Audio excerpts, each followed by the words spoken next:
اور اب مدنی خبروں کی تفصیل۔ مدنی پھول بھی ہیں مدنی مذاکرے کے، تو خصوصی مدنی مذاکرے کی جھلکیاں بھی۔ اس مدنی گلدستے میں عالمی مدنی مرکز فیضان مدینہ باب المدینہ کراچی پاکستان میں مدنی مذاکروں کا سلسلہ جاری ہے۔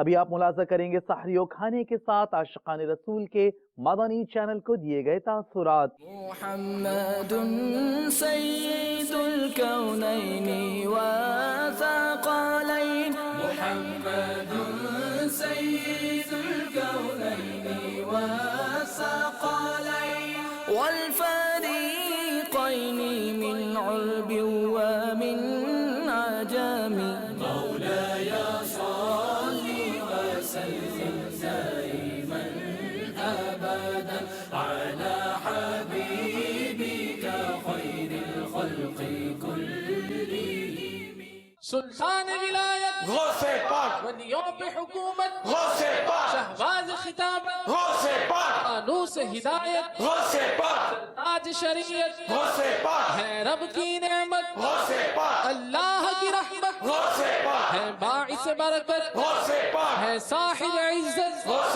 پاک، ہے صاحب عزت۔ غوث پاک۔ حدیثوں میں یہ مضامین ہے کہ جو روزانہ 20 مرتبہ موت کو یاد کرے تو وہ مرے گا تو شہید ہے، تو شہادت کا اس کو رتبہ ملے گا۔ تو موت تو ہر وقت یاد رکھنا چاہیے۔ میرے آقا صلی اللہ تعالیٰ علیہ وآلہ وسلم ایک مرتبہ گزرے تو بعض حضرات کچھ خوشگوار گفتگو کر رہے تھے، بز اللہ سنجی، ہنس بول رہے تھے، تو پیارے آقا صلی اللہ تعالیٰ علیہ وآلہ وسلم نے ارشاد فرمایا اذکروا حادم اللذات، نے لذتوں کو توڑنے والی، لذتوں کا مزہ کرکرا کرنے والی موت کا ذکر کو یاد کرو۔ تو زیادہ ہنسی مذاق بھی اچھا نہیں ہے، جائز ہنسی مذاق وہ بھی زیادہ اچھا نہیں ہے، اور جو مذاق دوسرے کی توہین اور اس کی ایذا اور دل آزاری پر مشتمل ہو وہ تو گناہ کا کام ہے۔ تو بہرحال یہ کہ موت کو تو یاد کرنا چاہیے، اس لیے موت سے ڈرنا کہ میری دنیا چھوٹ جائے گی، میرے کاروبار سب رہ جائیں گے، میرے یہ دنیا کے کام ادھورے رہ جائیں گے، میری ڈگریاں یوں ہو جائیں گی اور وہ ہو جائے گا، یہ ڈر اچھا ڈر بھی نہیں ہے، یہ تو نفسیاتی مرض ہے، پاگل پن ہے۔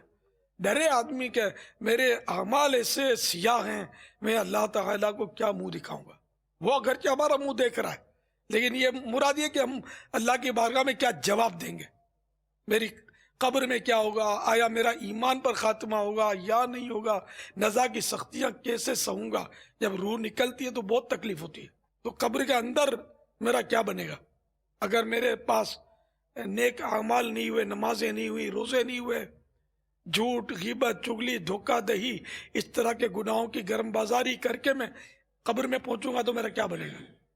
تو یہ گناہوں کا خوف اور نیکیوں کی کمی کے باعث اگر کوئی موت سے ڈرتا ہے نا تو اس کا ڈر مدینہ مدینہ ہے، مضبوط ہے کہ ڈرے تاکہ وہ نیک بنے، بلکہ رضا الہی کے لیے موت کو بندہ یاد رکھے۔ تو یہاں آ کر مجھے یہ محسوس ہوا کہ یہاں پر جو نظام ہے، جو ڈسپلن ہے اور یہاں کے جو رولز ہیں اس سے، اور یہاں کی جو ہوائیں ہیں ان سے دل کو بہت سکون ملا ہے، اور مدنی مذاکرے سے میرے بہت سارے کنسیپٹ کلیئر ہوئے ہیں۔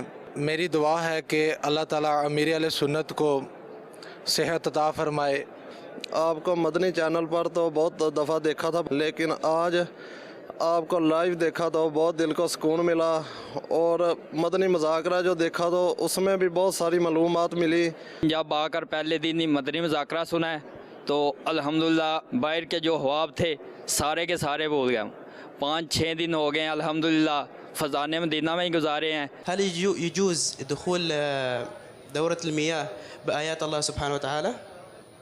السلام علیکم ورحمۃ اللہ وبرکاتہ۔ وعلیکم السلام۔ پیارے باپا جان اسلام بھائی مسکت سے تشریف لائے ہیں 12 دن کے لیے۔ ان کا سوال یہ ہے کہ قرآنی آیات جیب میں رکھ کر واش روم میں جانا کیسا ہے؟